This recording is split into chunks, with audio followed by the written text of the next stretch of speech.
Okay, so first things I want to tell you, chapter 16 is pretty much, in fact, all material that is going to be new to you. Okay, I don't think there's anything in 16 that you will have seen before in Chem 1. However, some of the topics covered in 16 use the exact same processes that we used in chapter 6. So in a way, there will be some review. Okay, it's different concepts but being applied in the same way. And the very first thing that we're going to talk about is a fancy word, spontaneity. Okay? You are going to be asked, essentially throughout all of chapter 16, here's a process, is it spontaneous, yes or no? Well, what does that mean, first of all? When I ask you, is a process spontaneous, what I'm asking you is, will this process occur without any outside intervention? Meaning, will it happen on its own? If you don't have to do anything and it just goes, that's a spontaneous process. Okay? And, you know, this is a very physics example, but it's at least easy to understand. If you release a ball at the top of a hill, it will run down the hill by itself. You don't have to do anything to get that to happen. Okay? Now, will a ball or anything move spontaneously uphill? No! What do you have to do to get something to move uphill? Apply a force, push it, expend energy. Okay? Let's bring that back to a little thermodynamics. Okay? You can't, if you want something non-spontaneous to occur, you will have to put energy in to the system to get that to happen. Okay? Now, we're going to come across right here a change from last year's AP Chem exam to this one. So they've changed the curriculum over the summer, and here is one of our changes. They, for whatever reason, the AP people do not like the word spontaneous anymore. They don't like it. So, instead, what we must use is a very wordy phrase. We say it is thermodynamically favored, which means the same thing as spontaneous. Okay? And I'm going to use both terms, you know, interchangeably. Just be really careful, ladies and gentlemen, on a test. You can't, because the AP exam won't accept it. They will not They will not accept the word spontaneous anymore. You need to say this. Okay, now, guys, one of the things that helps decide whether a process is favored or not is a concept called entropy. Please do not confuse that word with the word enthalpy. What does enthalpy mean? Heat energy, okay. Entropy, similar word, very different meaning. Entropy, you can use a lot of words to describe it. Disorder, chaos, randomness. I very often will say messiness, okay. Entropy is abbreviated with a capital S, and it means messiness, disorder. Yeah. Okay. And let's first just talk about states of matter. Okay. I want you to think about what any solid looks like on a molecular atomic level. Would you say that the structure of a solid is pretty organized or disorganized? Yeah. They have structure like the backbone of a building. Okay, they have what's called a lattice structure. Pretty organized. Now, everything, even solids, have entropy, but they have a low amount of entropy. Liquids have a little bit more. Okay, liquids do have a structure. They're held together by bonds, but liquids can flow. The bonds are a lot easier to break in a liquid. And you'll notice I have two of these symbols to mean that gases have a lot of entropy. They're crazy, they're wild, they're all over the place. Okay? So increasing amounts of entropy. And I'm going to say something that's going to sound very philosophical. The universe, okay, the universe likes entropy to always be increasing. Okay? The universe favors the constant increase in entropy. And I'm going to give you a little example of visualization here. Okay? I want you all to close your eyes. Close your eyes. I want you to imagine what your room, your bedroom, looks like right now. Are there clothes on the floor? Is the bed made? If you have a desk in your room, are there papers and books everywhere? Okay. All right, open your eyes. Okay, we're going to do a little visual exercise here. I want you to imagine that for 1 month, approximately 30 days, you don't ever, not once, do anything to neaten up, clean your room in any way. I mean, hold on. Oh, I'm going to take it down a gross path.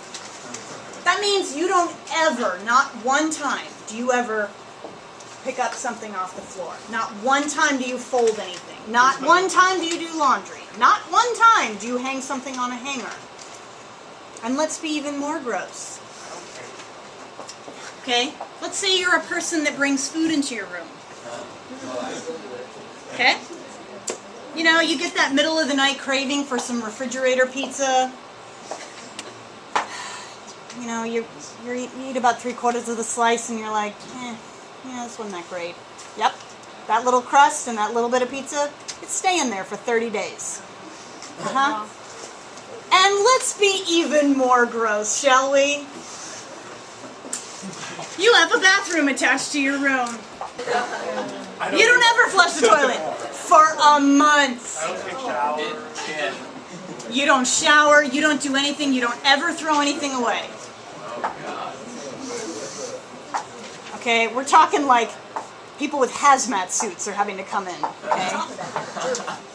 Would you agree or disagree that over the course of this 30 days, entropy is definitely increasing? Yes. Okay, so how do you stop that from happening? You have to expend energy. It takes energy to pick something up off the floor. It takes energy to fold up a shirt. It takes energy to flush the toilet. Okay?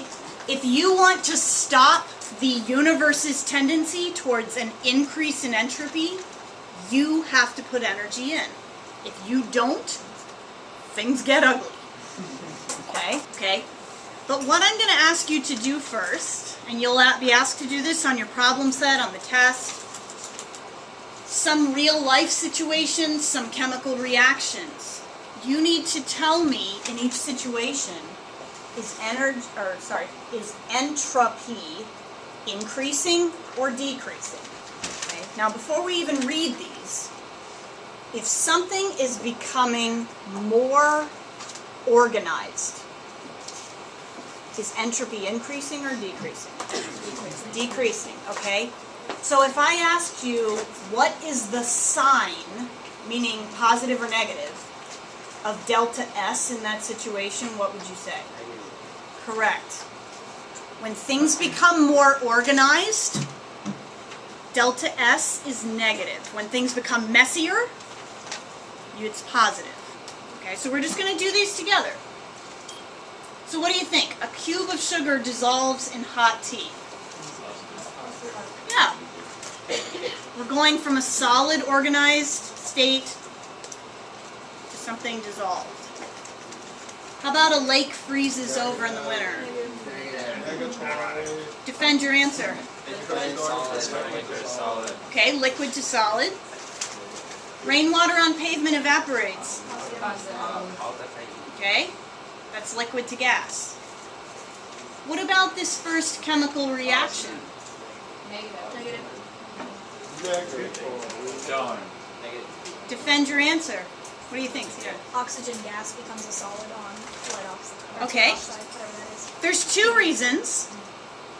We've got a gas on the left. Gases have high entropy and no gas on the right. We've got only a solid. That's one reason. Anybody want to guess the other reason? Turns into. Right. It's two things forming one. Messy, less messy. Messy, less messy. Okay? So there's really two reasons for that one. How about this next one?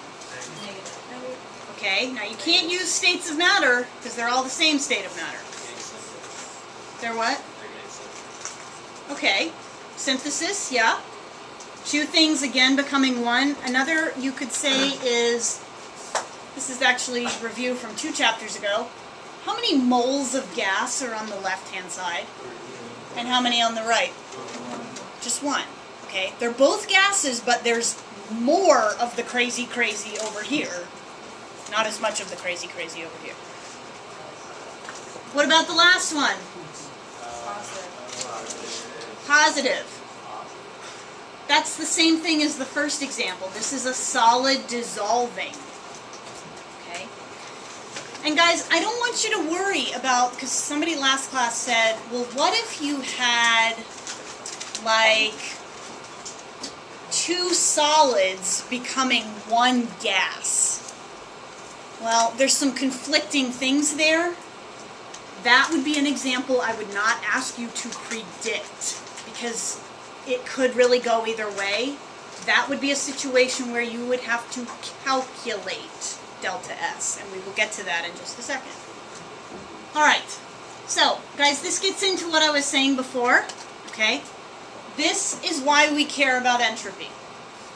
Because knowing what's happening to the entropy can give us some probable information about whether the reaction will be favored or not. Okay? If delta S is positive, now just think about that for a second. If delta S is positive, put it in your own words. What does that mean? What's happening? It's getting messier. It's getting more disordered.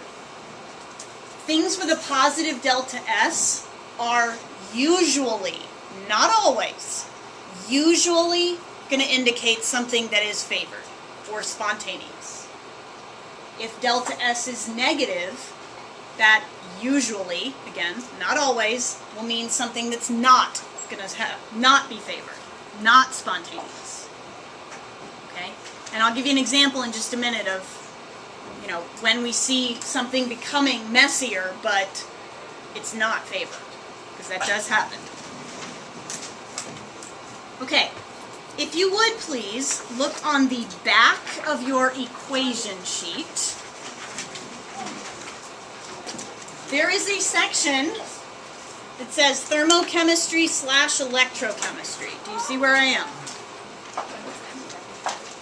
Yep. That first equation should look familiar to you. Q equals mc delta T. Okay? I want you to look at the 5th equation down.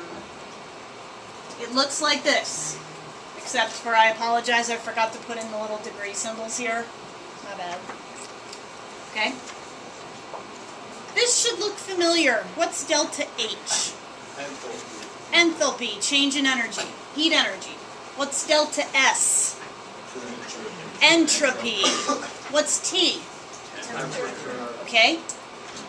Let's talk about what this is. That G stands for Gibbs free energy. Gibbs free energy.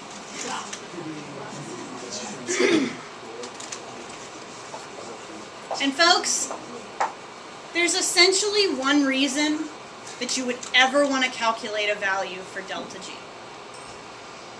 Delta G is the ultimate deciding factor for whether something is spontaneous, favored, or not. Okay? And the previous slide, I said if entropy increases, that usually means that it will be favored. This is not a usually situation. This is an always with 100% certainty. If the value for delta G comes out to be negative, that process is thermodynamically favored. Yes. Okay? With 100% certainty. Correct. Correct. If delta G comes out to be positive, that means with 100% certainty, no, this is not favored. So, here's a calculation for you. You have a reaction. You have a value for delta S. You have a value for delta H. And then I'm asking you a question here. It's really actually 3 questions in one. Is this reaction favored at 10 degrees? Yes or no? Is this reaction favored at 0 degrees? Is it favored at negative 10 degrees? How are you going to answer those 3 questions? Do what 3 different times? Okay. Solve for delta G 3 times. In Kelvin? Okay. Does it need to be in Kelvin? You tell me. Yes. Yes, it does. Okay, go.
Please tell me, yes or no, is it favored at 10 degrees? Yes. How do you know that?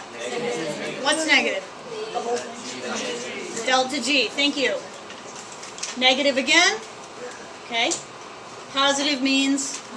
No, not thermodynamically favored. Now, I did not point this out, but you could have answered these questions without doing any calculation whatsoever. Look what's happening here. Ice is melting. Why does it make sense that ice should melt spontaneously at 10?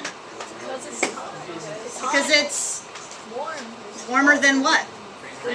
It's freezing point. What about at its freezing point?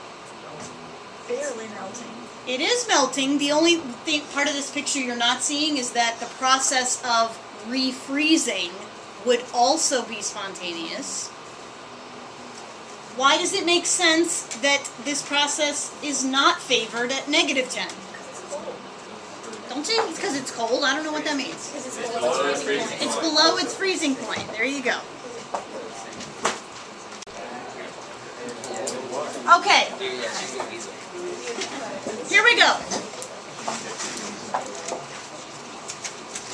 So, for those of you that have the slides, or even if you don't, I'm going to talk to you what's on this chart. I want you to put stars all around it, exclamation points, flashing lights. I don't know how you draw flashing lights, but whatever. It's important. It's probably the most important slide in this chapter. Okay? And you can go about learning what's on this chart in two ways. You can either memorize it, or you can understand it. Now, which one do you think I want? Memorize. No. You're so silly. Don't memorize. Okay? Now, I can't tell you don't memorize it and actually enforce that. You want to memorize it, go for it. But I would much prefer, and you will do much better on any tests that have to do with this material if you understand it. So we're going to talk through it. Okay?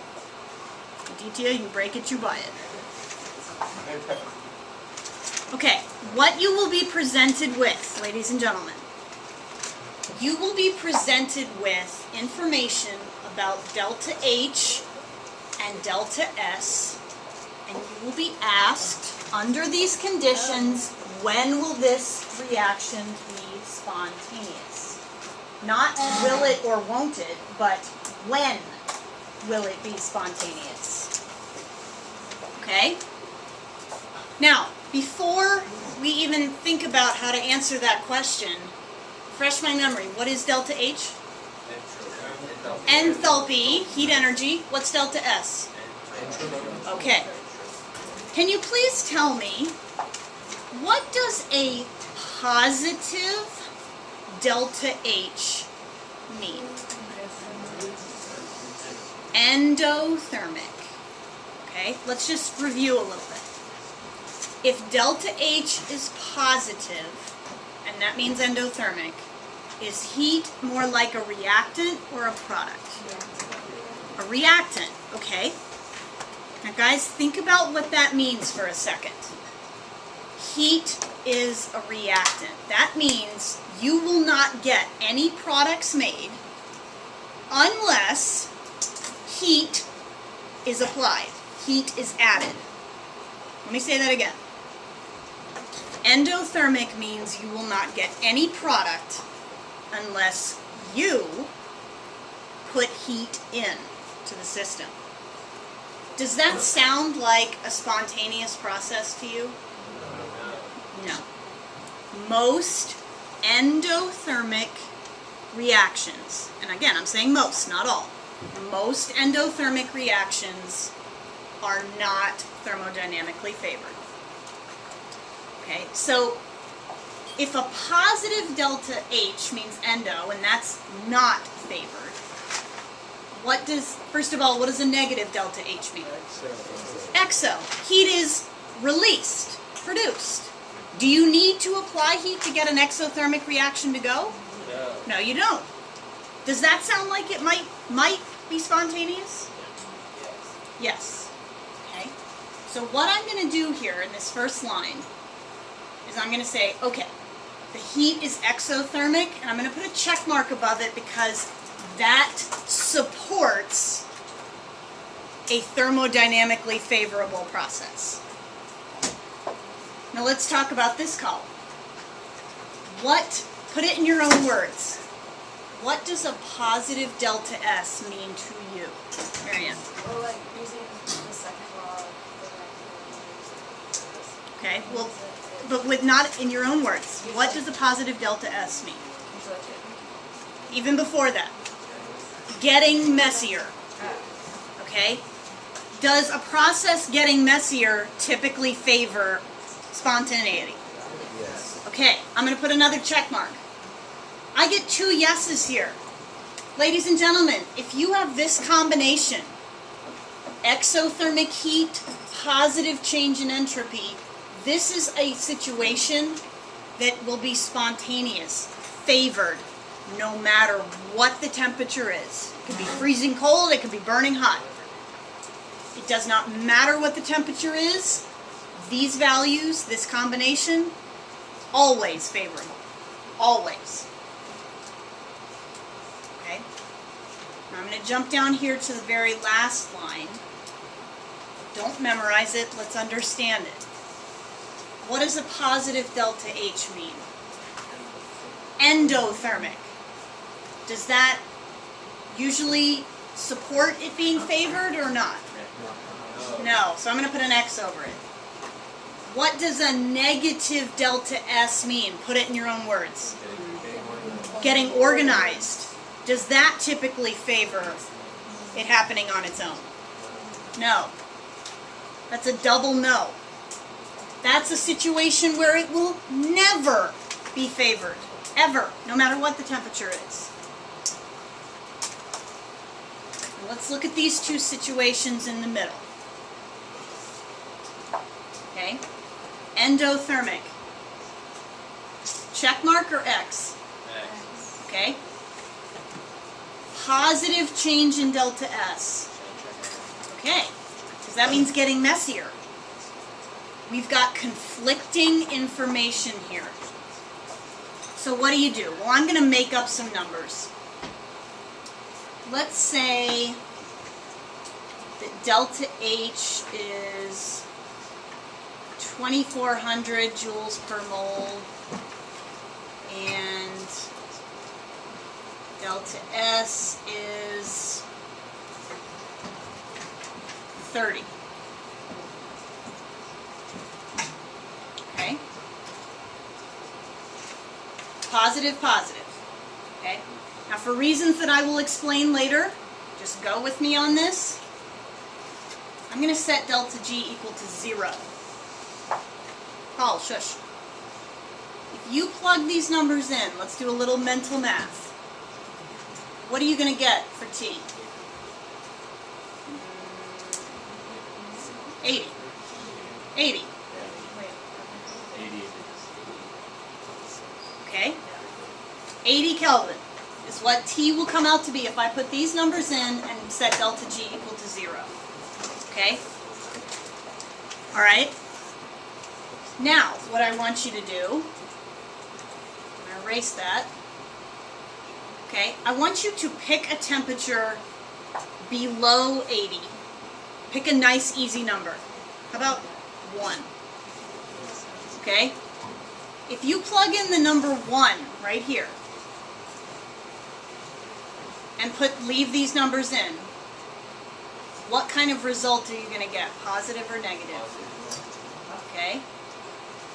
Ladies and gentlemen, what does a positive delta G mean to you? Not favored. Would you agree that the temperature I chose, that 1 Kelvin, would you agree that that is less than 80? Okay, so guess what? Here's the take-home message. Any temperature below 80, not favored. Any temperature above 80, it will be favored. So when I say favored at high temperatures, what I really mean is any temperature above the one we solved for when delta G is equal to 0, and I'll explain that in just a second. Yes? Is 80 like a constant? The definition of a high temperature? No. Okay? It'll make more sense in just a second when I explain what delta G being equal to 0 means. So hold that thought. Okay? So let me just make this clear. Okay? When you have a situation where it's plus plus, you can't just answer the question, is it favored, by just looking at it. You've got to do a little bit of number crunching. Okay.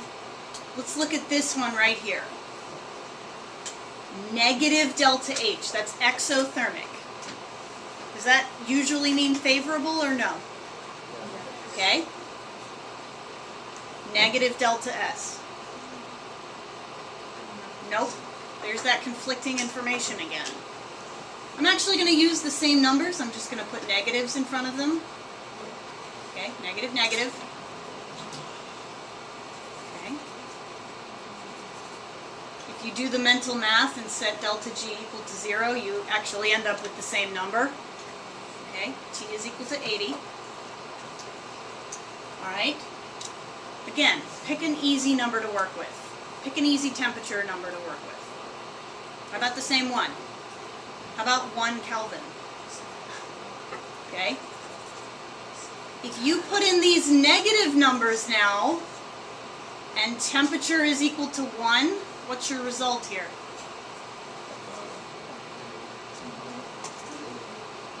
What does a negative delta G mean to you? Favorable. 1 Kelvin is less than 80. So ladies and gentlemen, when I say low temperatures, what I really mean is any temperature below where we solved for will give you a favorable result.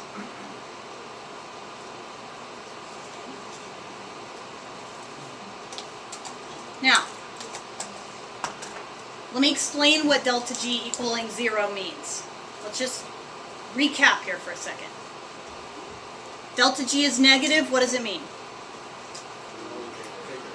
Favored, so if it's positive means not favored. Delta G being equal to 0 is when you're on this boundary between it being favorable or not favorable. Are you ready? I'm going to blow your minds. Delta G equals 0 when the system is at equilibrium. Oh my god.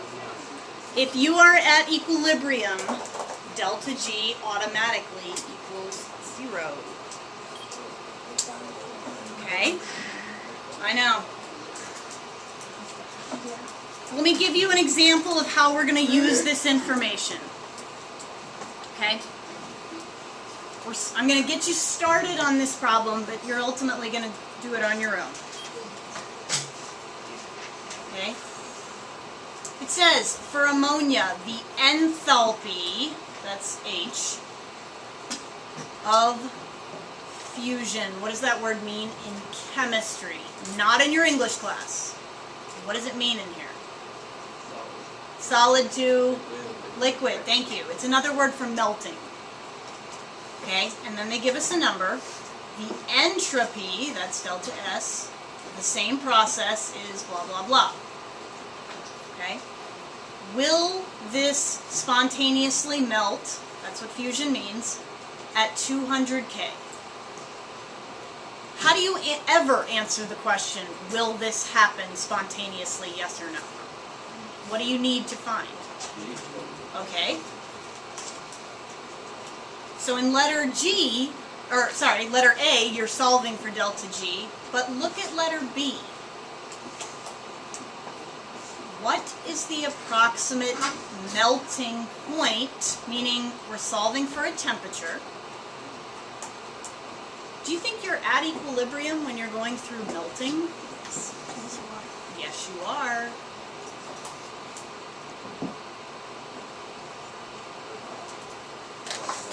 Solve this problem. Be careful with your units.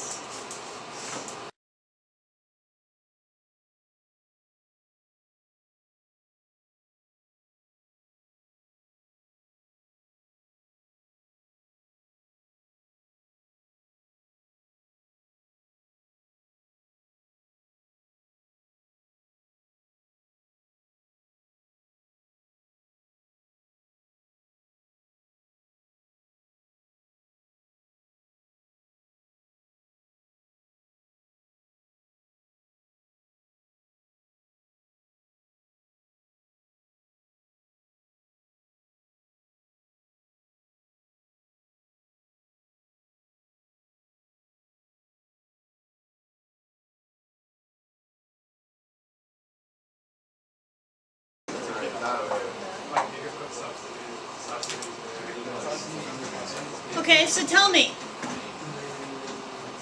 will it melt spontaneously at 200K? Yes. How do you know? Negative delta G. And then here is the approximate melting point. Now, somebody this morning, or actually on Friday, asked a really good question. Okay? If melting, okay, a phase change means delta G equals 0, what if the question in part B said, what is the approximate boiling point. Same thing. Would you say boiling is also a form of equilibrium? Yeah. Okay. So, would I get the same answer? Now think about how much sense that makes. Something has a melting and boiling point at the same temperature? I don't think so. There's no pressures here. You have to have the enthalpy of The enthalpy of vaporization. vaporization, and this number would be different. Entropy of vaporization, and this number would be different. I thought that was a really good question. Okay? But here's the take-home message that will come in handy when you're working on your problem set. Are you listening? If you're going through any kind of phase change, you may assume that delta G equals 0. Any of the phase changes, you're in equilibrium.